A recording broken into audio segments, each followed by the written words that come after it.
पुढची बातमी. अमित शहांच्या महाराष्ट्र दौऱ्याच्या पार्श्वभूमीवर राऊतांनी शिंदेंना पुन्हा एकदा डिवचलं. राऊतांनी नेमकं काय ट्विट केलं आणि त्याला शिंदे गटानं नेमकं कसं उत्तर दिलंय पाहूया. शहांच्या दौऱ्यापूर्वी शिंदेंना डिवचलं.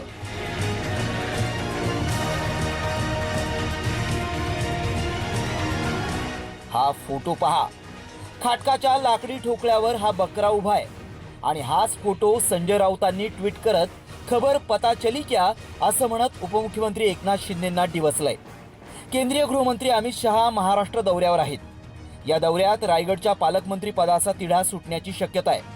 त्या पार्श्वभूमीवर राऊतांनी हे ट्विट करून खळबळ उडून दिली आहे. तर शिंदे गटानंही राऊतांचा समाचार घेतलाय. महाराष्ट्रातला एक बकरा आहे आणि तो बकरा खडकाच्या लाकडावर उभा आहे. ते कापतात ना, ते आपण पाहिलं असेल कधी मार्केटला गेला असाल तर किंवा गावाला गेला असाल तर लाकडावरती खडकाच्या त्या बकऱ्याला आता उभं केलेलं आहे आणि बकऱ्याला सांगितलेलं आहे फार शहाणपणे केलं असं मान उडवून गप्प उभं राहायचं आणि बेबे करत राहायचं. असं 2 दिवसापूर्वी त्या बकऱ्याच्या कानात दिल्लीत कोणीतरी सांगितलेलं आहे. आता बाद झालं, तुमचं खूप ऐकलं. तुम्हाला कळलं पाहिजे काय एसएनसी गट आहे तो. तुम्हाला युबीटी माहिती आहे ना, ते बरोबर तुम्हाला माहित असतं. हा, आणि तुम्हाला एसएनसी माहित नाही. अभ्यास करा जरा.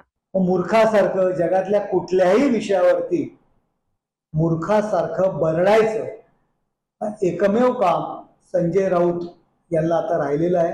लोकांनी त्यांच्या थोबाडात उत्कृष्ट प्रकारे हाणलेली आहे. सोनिया गांधी, राहुल गांधी यांचं ओझी वाहणारं, त्यांच्या विचारांचं ओझी वाहणारं गाढव महाराष्ट्रातील जनतेसमोर आलेलं आहे. गाढव हे गाढव असतं आणि उभाटाची परिस्थिती त्यांनी गाढवासारखी केलेली आहे. राज्यात महायुतीचं सरकार स्थापन झाल्यापासून कुरघोडीचं राजकारण सुरू असल्याची चर्चा आहे. त्यातच निधी वाटप, रायगड आणि नाशिकच्या पालकमंत्री पदाचा वाद सर्वश्रुत आहे. त्यामुळे भाजप विरुद्ध शिंदे गट संघर्ष रंगल्याचं म्हटलं जात आहे.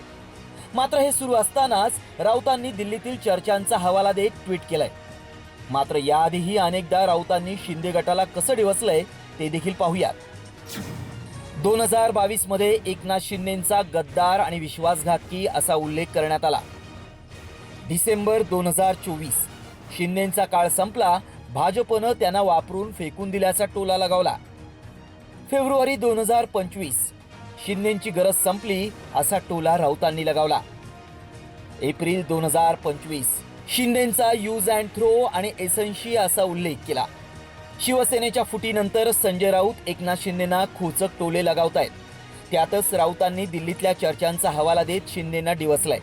तर रायगडच्या पालकमंत्री पदाचा तिढा कायम असताना शहांसाठी तटकरेंच्या घरी मेजवानीचं आयोजन करण्यात आलंय. त्यामुळे तटकरेंच्या घरची लंच डिप्लोमसी म्हणजे शिंदेंना इशारा आहे का, असा सवाल राऊतांच्या ट्विटमधून उपस्थित होतोय. ब्युरो रिपोर्ट, साम टीव्ही न्यूज.